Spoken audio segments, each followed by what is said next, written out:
It's Maxwell House Coffee Time, starring George Burns and Gracie Allen.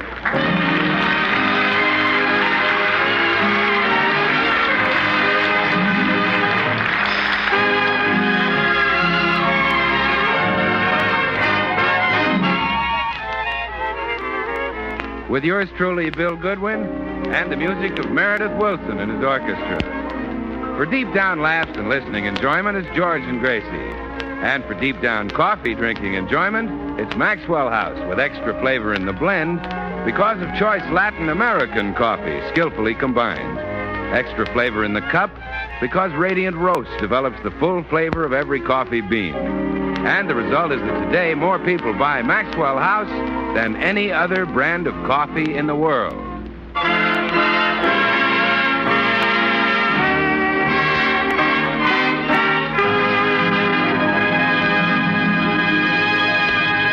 Well, last week, George was left $5,000 in the will of his late Uncle Marvin.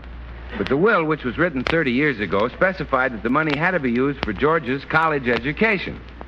Gracie talked him into enrolling at Beverly Hills Tech. And so we now find America's oldest and unhappiest college boy getting ready to leave for his morning classes. Oh, gosh, honey, I feel like a darn fool going to college at my age. I dread that first class. What is your first class? American history. And I'm terrible. When I should have been studying history, I was in vaudeville. Oh, I'll bet you're very good in history. You do, huh? Yesterday, the professor asked, what great American stayed longest in the capital? I answered Al Jolson. Oh, darling, even I know better than that. Certainly. Was Eddie Cantor. Not doing so well in math, either. The professor flunked me. He what? He flunked me. Well, you should have flunked him right back. Well, I'm going to give up college. I'm not learning anything. Not learning anything? Why, you're getting much smarter than me. There you are studying things like civics. And I've never even seen a civic. I'll bring one home sometime. You should be proud to be going to college and learning things. But, honey, my friends are laughing at me. Last night, the fellas called up and wanted me to go to a burlesque show with them. I had to say, I can't, guys. Haven't finished my homework. All right. But when you do go to a burlesque show, you'll enjoy it more because you've studied anatomy. That's an advantage? Well, of course it is. To them, a leg is just a leg. But you can tell a tibia from a fibula.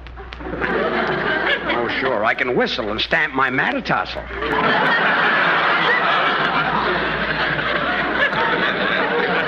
I tell you, honey, I'm too old to go to college. Yesterday, we were discussing the Battle of Gettysburg, and the professor called on me. Well, what's wrong with that? He wanted an eyewitness account. He was only kidding. You look very young. Well, I'll bet you win that contest they're having to pick the most popular man at Beverly Hills Tech. Oh, don't be silly. I don't stand a chance. Come in. Well, hi, Burnses. Oh, Bill, I want to ask you something. Doesn't George look young? Young?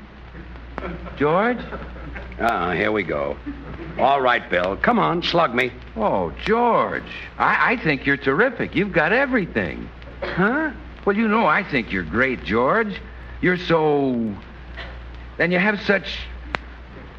And then there's your... Well, not to mention that... Well, I could go on saying those wonderful things about you for hours. Well, all right, say a few.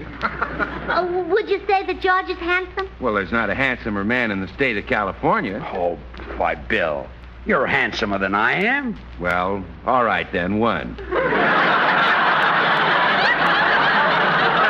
got me on a technicality. Small tech. Well, would you say that George looks young? Well, in his 20s. Well, Bill, I believe you love George. You bet I do, Gracie. Kind and clever, that's handsome young George. You know, about this time of year, handsome young George says to himself, what does deserving old Bill want for Christmas this year? I got a TL for you, deserving old Bill. Handsome young George isn't giving any Christmas presents this year. What? Something tells me handsome young George has just heard his last kind word from deserving old Bill. No Christmas present? Why, you miserable little miser. You antiquated little scarecrow. Why, Bill, a minute ago you said that George was handsome in his 20s. Well, he may have been handsome in his 20s, but who remembers 50 years ago? Goodbye, humorist. See you later, Scrooge. You see, Gracie, let's stop kidding ourselves. College is not for me. Well, George, your Uncle Marvin left you $5,000 to be used for your college education. Now, if you don't use it, what'll become of it? I asked the lawyer that. He said it would go to a home for down-and-out actors. Well, I'd much rather you got it now. But, honey... Think of the fine traditions of college. Think of the dignity and the stature it gives you just to be attending. Come in. Is Georgie ready to go to school? Oh. Be with you in a minute, Bobby. I got a lot of books for you to carry today, Georgie. Okay. George, you have to carry that boy's books? Certainly. He's a senior. I'm only a freshman. Oh, my goodness. Hey, Georgie, why didn't you tell me you had a swell-looking sister? Yeah. And me hunting a doll for the senior prom. Well, this is just a hag for me to drag. Look, Bobby, Why, she'll be the queen of the prom. Yeah, me among all those college girls? Are you kidding? Well, you're a slick chick. There ain't another tomato like you on Vine. Well, all right. Well, all right. We'll cut a rug. We'll really squirm, Worm. Well, beat me to the socks, Bobby. Beat me to the socks, Bobby. This chick is dynamite. Well, all right. Well, all right. Okay, let's go to school.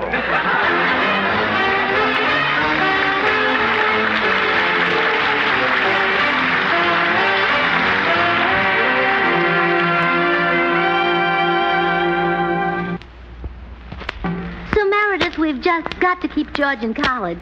I know you'll help because you're an intellectual like me. Well, I've noticed that too, Gracie. Yeah, it's up to us to guide George's footsteps so that he'll be brilliant and witty like us. And be able to discuss books and operas and things. Yeah. Have you read any good books lately? No. Neither have I. You've been to the opera recently? No. Me either. Gee, what a shame that George can't discuss these things like we can. Well, he will be able to if we can keep him from quitting college. What does he want to quit for? Well, he thinks he's too old. Now, if we could just get someone his own age to go to college with him now. Maybe someone on the radio. They have some awfully old women on the Tom Brenneman program. No, George isn't that old. And besides, we need a man, someone George can pal around with. It'll be awfully hard to find them in radio because the stars of the big programs have already gone to college. Look at the Rudy Valley program and the Jack Benny program. The star of the Jack Benny program is a college man? Sure, Rochester went to college.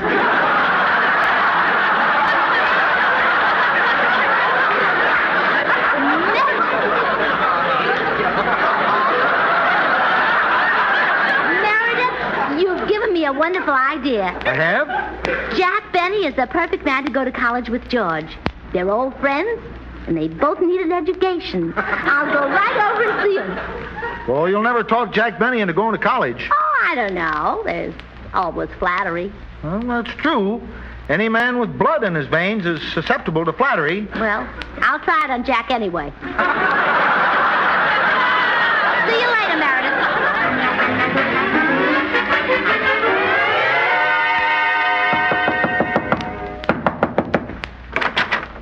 Yes? Well, Gracie, hello. Oh, excuse me, I have the wrong house, Van. Van? Oh, aren't you Van Johnson? No, Gracie, it's me, Jack Benny.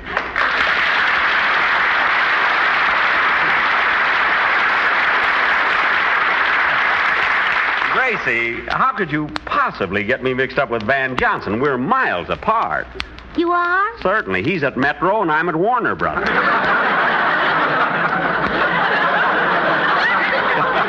You thought I was Van Johnson. Well, come in and sit down, Gracie. Here, I'll turn on the light. Mustn't strain eyes as good as yours. Jack, I've come to ask you a favor. Anything at all. Van Johnson, that's cute. What is it you want me to do, Gracie? Well, I want you to make George into a college boy. Gracie, you misunderstood me. I'm with Warner Brothers, not Mayo Brothers.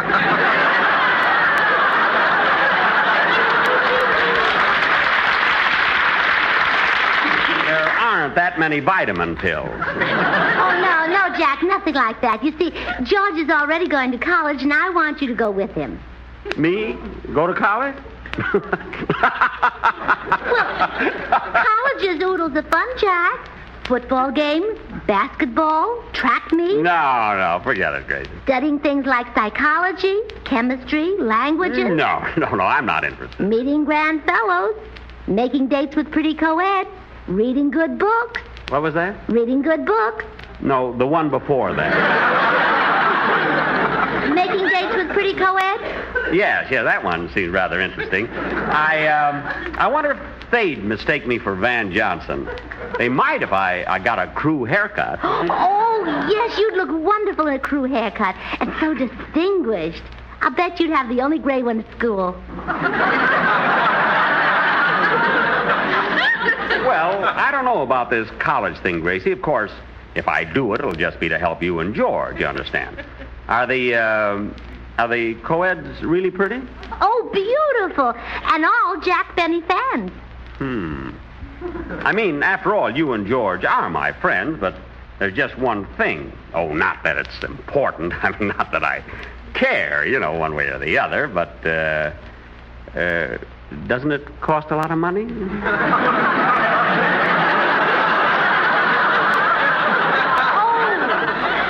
Oh, no, it won't cost you a cent. George will pay your tuition and buy your books and everything. Oh, Gracie, I couldn't let George do that. You couldn't? Well, if you put it that way, I guess I'm trapped. George would pay for everything, you say? Oh, yes. You'll even get 50 cents a day for lunch. 50 cents? Mm-hmm. Well, I can eat for 30, and that gives me 20 cents a day clear. Unless I eat with a co-ed.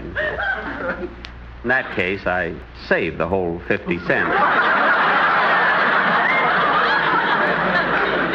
All right, Gracie, it's a deal. Good. Lunch for your first week will be $3. Here's the $5 bill. Oh, wait, I've got your change right here in my pocket. Here you are. 4 halves. Or if you'd rather have it in bills, I'll get out my billfold. Oh, no, don't bother getting undressed. Now,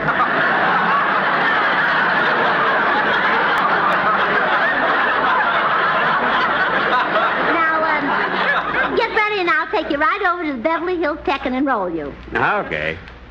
Yeah, I wonder if those co-eds will mistake me for Van Johnson. Maybe I better have Rochester give me just a little henna rinse. Oh, Rochester!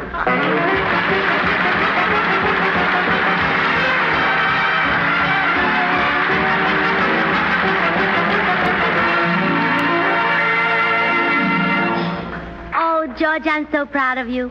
You really showed an interest in college these past few days, ever since Jack Benny started. I can't get over that tightwad starting to college. I'd like to know what poor sapper's putting up the money. I'd laugh right in his face. Oh, that'd be pretty hard for you to do. Yeah. Huh? I meant Jack wouldn't tell you. But I'm so happy about the progress you're making in your studies. I just adored it last night when you spoke to the waiter in French. Yeah. Without batting an eye, you said to him, "Bring me an order of la ham and la egg." Well, I've been studying my French pretty hard. I'm not going to let Jack Benny get ahead of me. By the way, I got a surprise for you. Oh, what? I entered the contest for the most popular man at Beverly Hills Tech. Oh, wonderful. I know you're going... Come in. Hello, Gracie. Oh, good morning, Jack. George will be ready to leave for school in just a minute. Good. By the way, George, I saw the results of the chemistry quiz. Passing was 75. You got 29. Holy smoke, 29? That's right. If you'd like me to coach you a little after school, I'd be glad to. I mean, there's no reason why your grades can't be up with mine. What did you get, Jack? 31.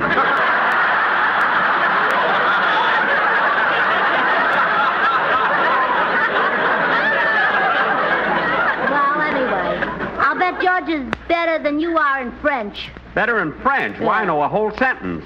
Ouvrez la fenêtre. What does it mean? Open the window. Well, suppose George doesn't know that. Does it matter? Does it matter? Put him in France on a hot day and he'll suffocate.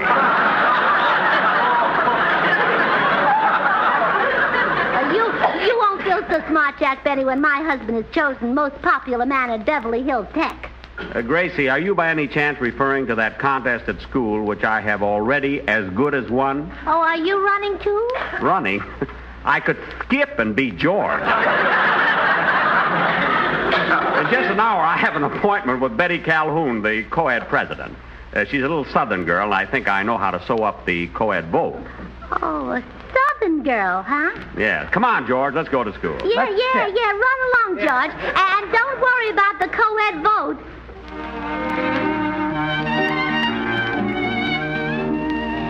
Oh, pardon me. Are you Betty Calhoun? That's right. Was there something I could do for y'all? Well, yes. I want you to get all the co-eds to vote for George Burns at the student rally tonight. George Burns? That funny little old man? Oh, please, Betty. I wish you wouldn't talk that way about my son. Your son? How could you have a son his age? Oh, I didn't. When I had him, he was just a baby. But he looks so old. Oh, he isn't really. He just looks that way because he had such an unhappy childhood down south. You don't mean to say that Mr. Burns is a shown-up southerner, too? Too? Well, don't tell me you're from the South. Couldn't y'all tell? How could I? Well, tell me about George's childhood. Oh, it was awful. We were so poor, little Georgie didn't even have pants to wear. Not even jeans? Oh, hers wouldn't fit him at all. Oh, it was terrible. We tried to make a living, but everything went wrong. When the cotton market was high, we planted cotton. Up came wool. But you get wool from sheep. Oh, well, up came sheep and ate the cotton. Oh, my goodness. And then we planted tobacco. Some auctioneers came to buy it, but before we could figure out what they were saying, the tobacco was dead. Miss Calhoun, now that you know George Burns was a poor, unhappy Southern boy, won't you get the co-eds to vote for him? Well, I haven't talked to Mr. Benny yet. Mr. Benny? You mean you'd even speak to that Yankee? Are you sure he's a Yankee? The worst kind, a northern Yankee. From Waukegan. His full name is Jack General Sherman Benny. You mean he was named after General Sherman? Yeah, and not very long after.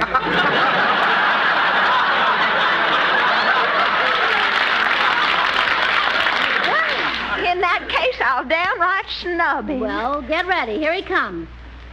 Well, shut my mouth. If it isn't lovely and charming Betty Calhoun. Why, ma'am, you all sure enough look as pretty as a magnolia blossom from my old sure enough plantation. Oh, no. And greetings to you all, Mrs. Burns, ma'am. Hello, Amos.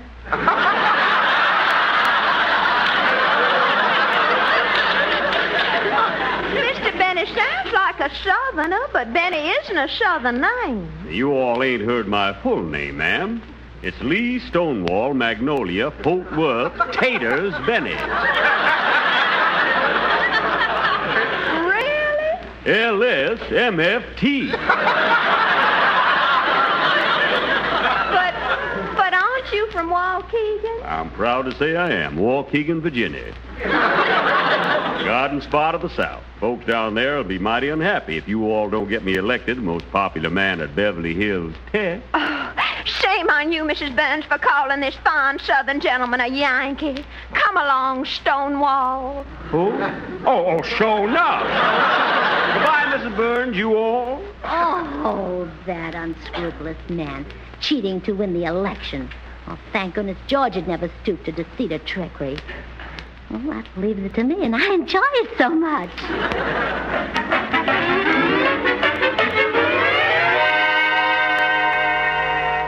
Hurry up and get dressed, dear. We'll be late for the student rally. Oh, what's the use of going at all? Benny has got the co-ed vote sewed up. Oh. He'll swamp me. He'll do nothing of the sort. Don't forget, every contestant will be called on to entertain tonight. And you're going to sing. You think they'll like my singing? Like it, oh, darling. Every time you sing, a chill runs up and down my spine. Really? Yeah, come on, sweetheart. Touch a spark of melody to the powder keg of your tonsils and blast me to paradise. Okay. Ain't misbehaving. Oh! A chill did run up your spine. Oh! What was that? The return trip.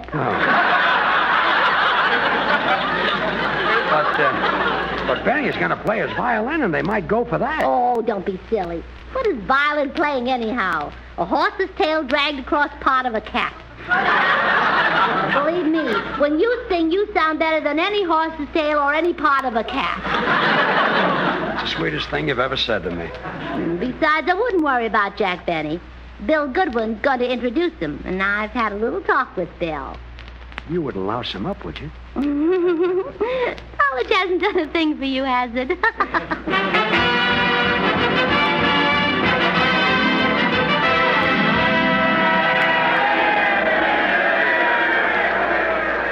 All right, students. The contest for most popular man at Beverly Hills Tech continues. And now, it's a real honor for me to introduce this next contestant, a truly great artist. That's me, folks. He's a famous star of stage, screen, and radio. I can't wait for television. Not only a great wit, but a violin virtuoso. That means I play well. And here he is in person, John Bunny. That's Benny, Jack Benny. Thank you. Thank you, ladies and gentlemen. I would like to play for you Beethoven's Fifth Symphony. I would like to, but I can't.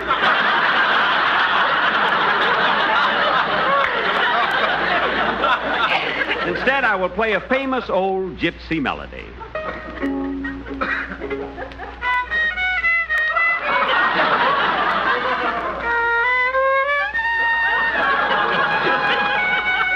Oh, by the way, I forgot to say that Mr. Barney plays a... Benny, that's Benny. Oh, I forgot to say that he plays a Stradivarius. Thank you. Now, that's the finest violin made, you know. Go ahead, Mr. Boney. Benny. In fact, the Stradivarius is to violins what Maxwell House is to coffee. Look, the students here would like if I play... Well, of course they'd like it. More people buy and enjoy Maxwell House than any other brand of coffee in the world. Well, go ahead and play, Mr. Beanie. Beanie. Oh, and speaking of beans, only superior coffee beans are blended and radiant roasted from Maxwell House. That's why Maxwell House is so appetizing, rich, full-bodied, and mellow. Coffee at its full-flavored best, good to the last drop. And now, back to Mr. Benny. That's Beanie. No. Can I play now? Yes, sir.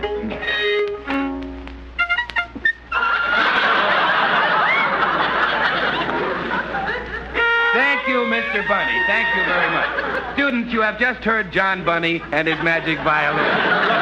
Wait a minute. You've had your chance. You've had your chance. Look, but I... Step aside, Mr. O'Flaherty. That's one I didn't expect. And now, our next contestant for most popular man at Beverly Hills Tech is the campus heartthrob, that handsome singer of songs, Sugar Throat Byrne.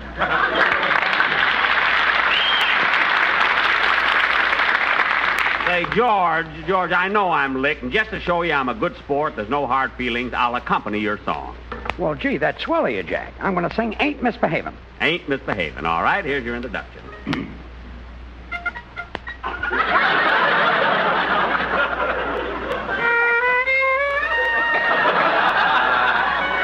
Jack. Jay. That's the wrong tune. Look, I'll start singing, then you follow me. Ain't misbehaving all by myself. Ain't misbehaving, I'm happy on the shelf. Look, Jack, follow me.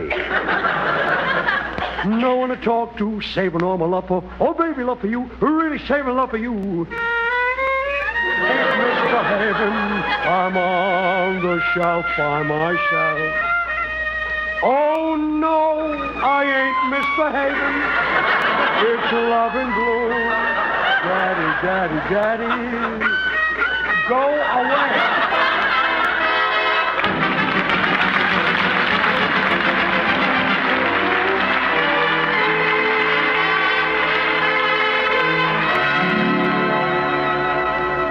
Well, George, I told you Jack Benny wouldn't win. You were right. Oh, darling, I'm so proud to be going to the prom with the most popular man at Beverly Hills Tech. It's an honor, all right. We'll dance our feet off. Yeah. Well, come on, Bobby. They're waiting for us at the prom. We'll all read. Well, all right. Well, send me solid. Latch on, Gate. We're swinging tonight. Ta-ta, kid.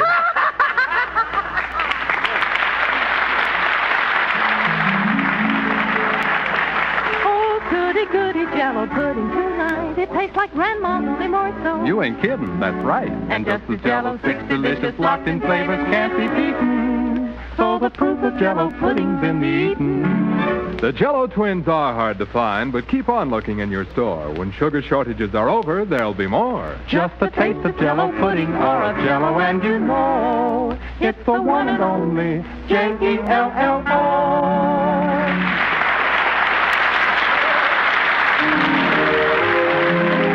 Join us again next week when we'll all be back. George Burns, Gracie Allen, Meredith Wilson, the orchestra, yours truly, Bill Goodwin. Good night and good luck from the makers of Maxwell House, America's #1 brand of coffee. This is the National Broadcasting Company. KFI, Los Angeles.